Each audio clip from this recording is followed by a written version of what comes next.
Good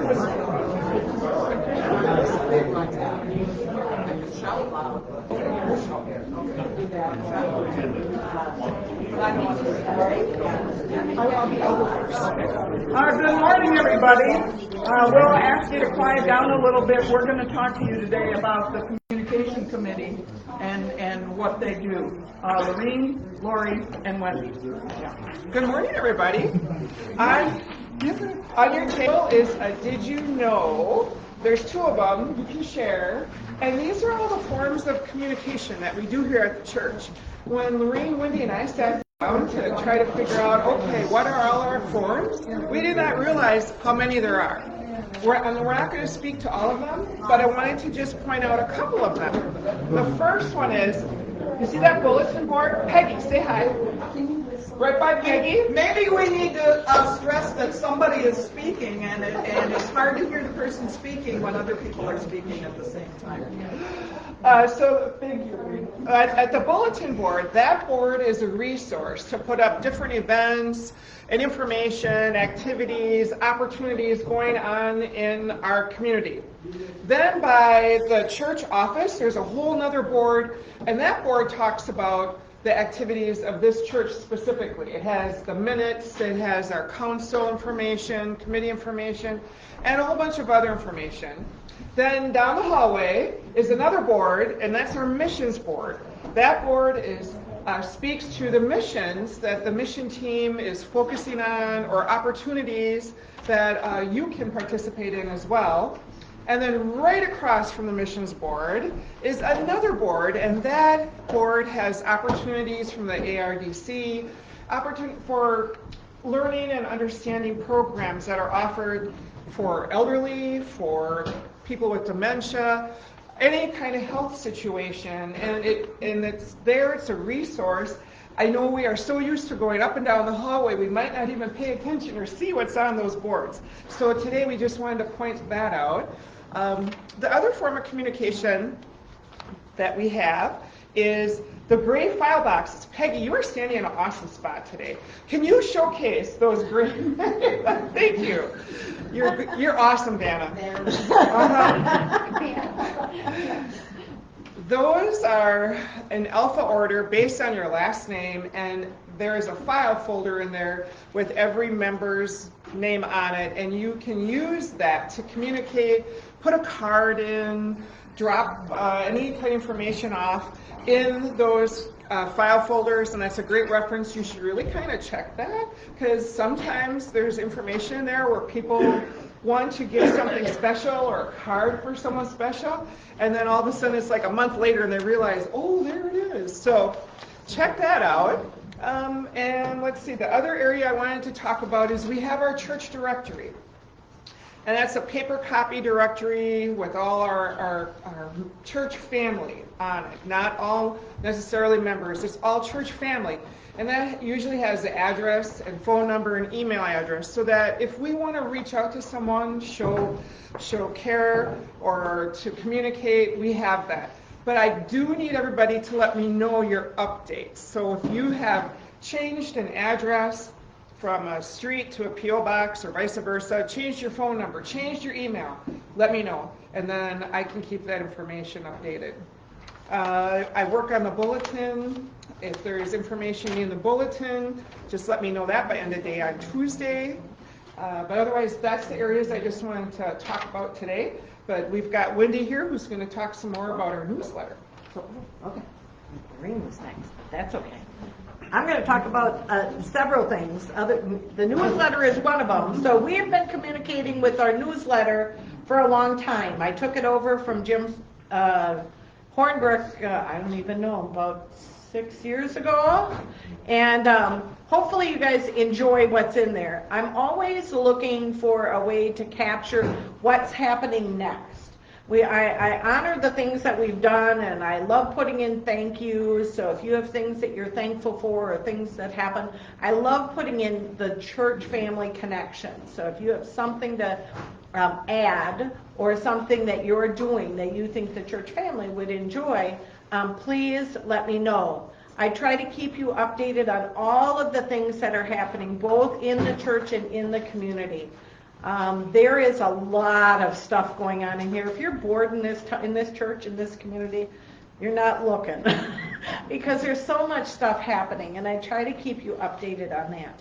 I try to get the newsletter out approximately the last week of the month, but I cannot wait until the last week of the month to receive things from you. There's a lot of information in that newsletter, and if you've ever done anything where you've tried to put pieces of information into spots, you need to find things that fit, and you have to adjust things. So it takes me time. And then I have my partner, Lori, who is the best proofreader out there. But once in a while we make a mistake. But for the most part, she is an awesome proofreader, so she really helps me. So I have to be able to have it set so she can proofread it prior to us sending it out. We email the newsletter to about 140 people based on our Breeze account, all of you who are in the directory, belong to the church, members or non-members. We send it out via email. I also email another 35 to community members. So people like the Chamber gets it, people from the Catholic Church that have requested, families that have not formally joined the church or been a part of it but still want to know what's going on. I email it to all of them. So I try to reach out to the community as much as I can. So if you have a family member or a friend who you think might enjoy receiving the newsletter, just ask them first if they don't mind getting it, and then let me know the information. I would love to reach out. We also send out about snail mail, and I know the post office people don't like that word, but it's a good term. We mail out a dozen. A little over a dozen. And those are to people who don't have an email, don't usually typically come to church, or live in an area where or have a system like a lot of us, if we don't have a computer, if we're only getting our emails on our phone, it's really hard to read the newsletter on your phone. So we mail those out, but we also always have a bunch on the track rack in back there. So if you want a copy, you want a hard copy, please grab one from the track rack. If Laura sees that they're running out, we will put some more in there, so don't worry about that. So that is how we get your newsletter. I'm going to continue, and I'm going to talk a little bit about Facebook and how many of you guys use Facebook. Okay, a little under half here. Facebook has been a really good tool for us. One of the things that we have done is we have a page instead of a group. And that just changes it up a little bit, where a page, that Laureen and I are the only two that can add things to that page through the administration of it. A group, people can add and take away all the time. But if you want to add something to that page, let us know.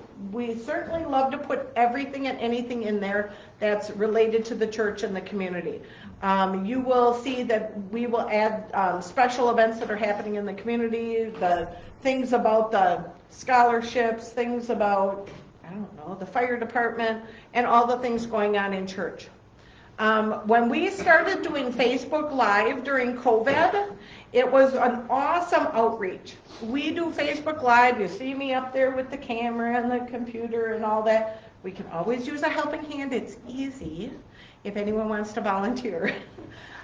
But Facebook Live has reached out to people all over the United States. My sister from Texas watches us every Sunday on Facebook Live, and it is just awesome that she knows that she can come home to her church every Sunday. So, and there are other people who regularly watch it.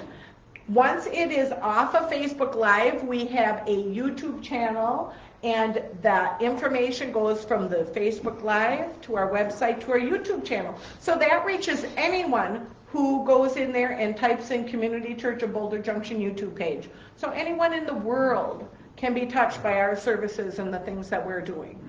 So we find that a very valuable tool that we have.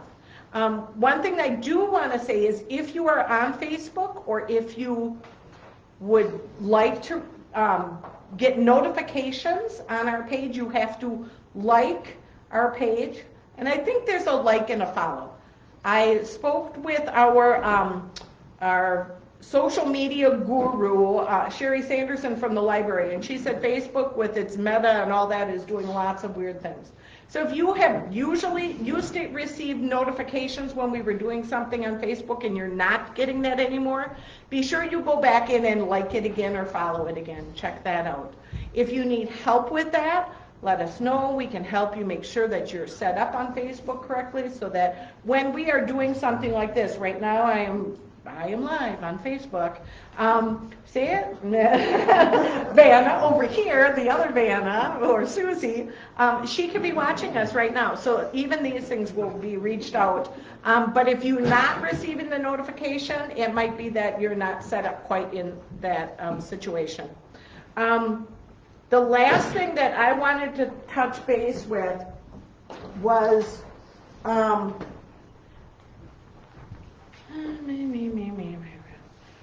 newspaper and radio. We have not done a whole lot with newspaper and radio, but if you are finding, how do you guys get your information? I'm going to do a quick poll. How many people get the Lakeland Times or read it online?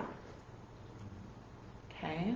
How many people listen to the radio stations, local like JF or XPR and some of the others? Okay.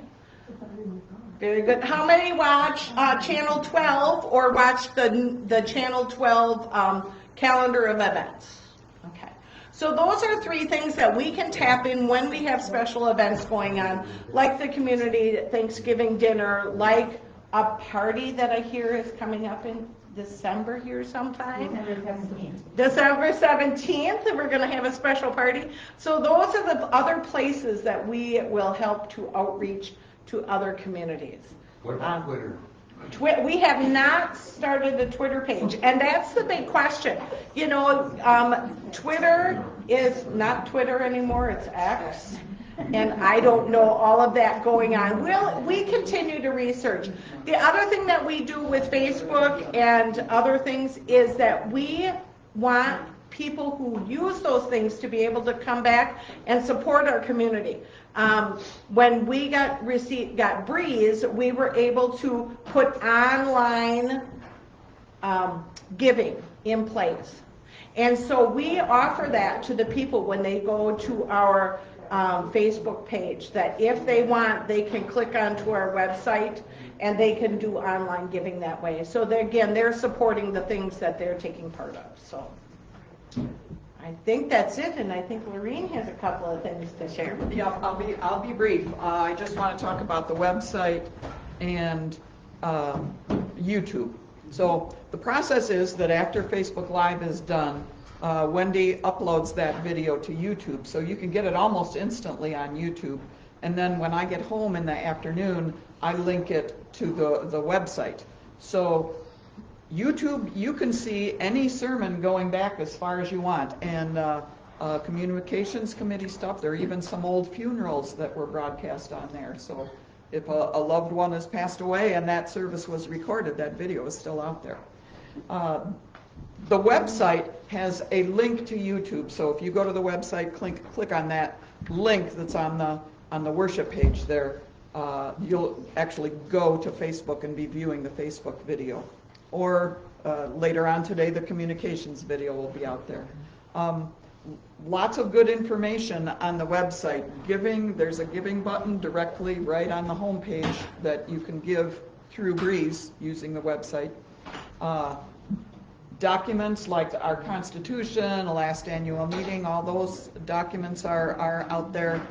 Just click on the menu bar. There's a lot of stuff out there. One thing that is not out there is the membership directory. We've protected your privacy in that way. Your names are not on the website. So, any questions for any of the three of us? Would you like to see us do something different or more, or what haven't we done that you think Twitter or X might be a potential? It's hard to know what everyone is, is doing for their communication. One of the big things is to keep in touch. I try to put everyone's birthday and anniversary into the newsletter, when your month comes up. If you go through Breeze, I have most of our people don't have their birthdays or anniversaries listed, which is fine if you don't want to receive that. But if you don't see your name in the newsletter for your birthday or anniversary, it might be that we just don't have it. So think of that, and think about how else we can touch other people and help us keep in communication. Yeah, our goal is to just help everybody stay informed, make you feel part of our church family with the knowledge that everyone is welcome, and we have so many resources available to you to take advantage of it. So, thank you. Thanks. You guys